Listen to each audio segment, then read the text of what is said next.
We'll spend a little time towards the end of the show chatting with Monmouth University head football coach Kevin Callahan, his Hawks, and Mr. Harmon leaving tomorrow for Central Michigan for a difficult road game on Saturday. But we'll talk with Coach Cal a little bit later on. But Bobby, we'll kind of start with you and go back to last year. 6 state champions. There's always a little bit of luck involved in where you're seated and who you play.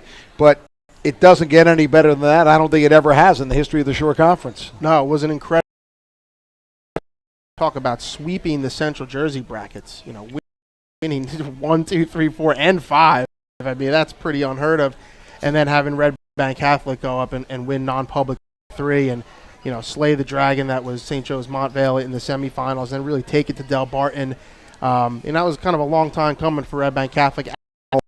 In the atrocious at the game, and you know how I like was so bane and win that I went and watched the game. Standing young, George was tremendous. He did it the biggest hand, right? Because it was a perfect sunny day, and it was the biggest surprise. Matt Jinze, a maybe surprise based on what September round out that we talked about for bachelor career. Yeah, they little level for top programs, and you know, talking a bit about. I would have said I think going a year. Everyone said I don't know it's going to be. Pretty good football team, how good they're running. Anyone knew Castronova football and came over first time he touched them. And they just they were able to in the Shore Conference memorable game in the season. Surprise to me, not but being what they were. I think that.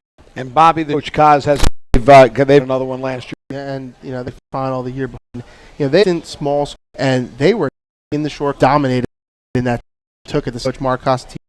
You know this may be how many sectional one over there end of the season against under Kaz. Maybe the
he answered was coming out.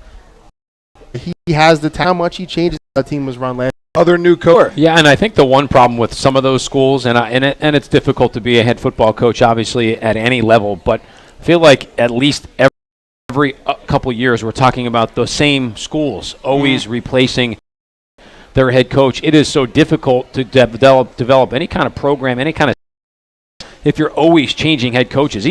Someone who's on the staff, they're always going to come in with their own new wrinkles, their own new system, their own new kind of ideas for some of those schools. And you look at, you know, like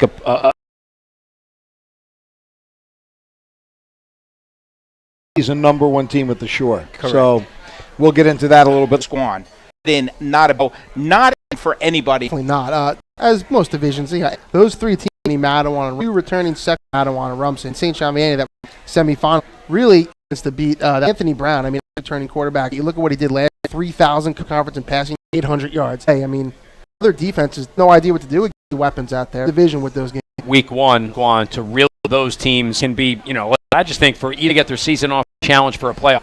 And on is about games St. John's this week. Say South, you think you had the division and then Jack Brick beat the title, winning clearly at the end. Better team. Want to separate last year the top Brick Memorial. What would make you think that maybe the and I think it is somewhat if you want a contender. I mean they certainly would have a favorite.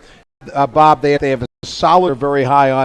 They're as good as when I was over Tom's River North Division. Let me tell you what, Jackson, like to win. I don't want to hear a favorite.